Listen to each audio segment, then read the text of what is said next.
السلام علیکم۔ امام الانبیاء جناب محمد رسولullah صلی اللہ علیہ وسلم بیماری کے ایام میں بھی جب تھوڑا سا افاقہ ہوتا تو حضور صلی اللہ علیہ وسلم ممبر پر جلوہ افروز ہوتے اور قیمتی خطبات ارشاد فرماتے۔ ایک دن تشریف لائے فرمایا، لوگو اگر میرے ذمہ کسی کا حق ہو تو مجھ سے لے لے، اگر میں نے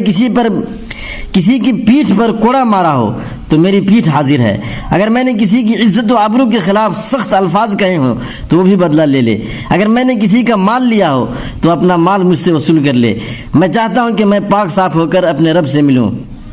کتنی فکر تھی میرے آقا کو حقوق العباد کی، تاکہ قیامت کے روز باز پرس نہ ہو جائے۔ کچھ لوگ ہیں ہم اپنے آنکھوں سے دیکھتے رہتے ہیں، اس کا دکان میں پیسہ لیا، سامان لیا، کھا گیا، 10 روپے کے 20 روپے کا پیسہ اس کو نہیں دے رہا ہے، مانگ رہا ہے تو بھی نہیں دے رہا، دینے کی فکر بھی نہیں، دینا بھی نہیں چاہتا ہے،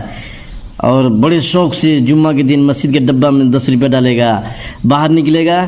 تو غریب لوگ رہتے ہیں مانگنے والے، ان کو اس کو 4 روپیہ، اس کو 5 روپیہ، اس کو 10 روپے بڑے شوق سے دے رہا ہے،